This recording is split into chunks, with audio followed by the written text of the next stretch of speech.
My 92-year-old father was a broadcaster in Cleveland on the day that Pearl Harbor was bombed. Here's his recollection of that day and why it's important for us to remember it.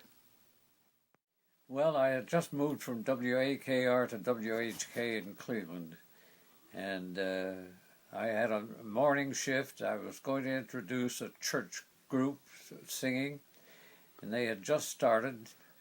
We had a system of lights.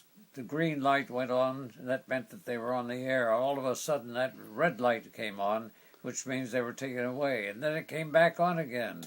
So when I went to the control room, I said, "What happened?" And they said, Pearl Harbor's been bombed. I said, Pearl? Pearl who?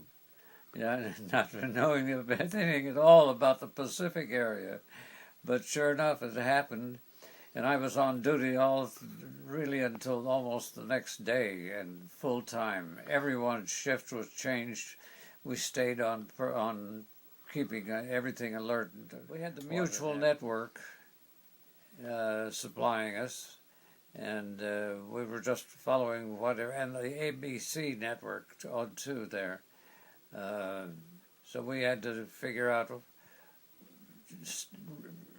really moment by moment what was going to happen.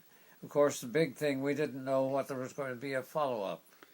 What else would they bomb?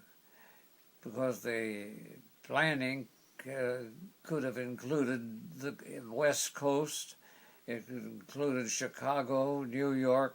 We had no idea what was going to happen. So the alert was all across the country. All people had to be on the alert. It was a tense We need to moment. remember it, don't we?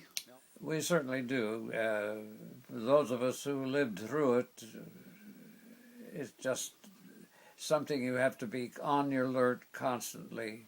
You never know where the next threat's going to come from, because someone's going to be kooky enough to do another dastardly deal.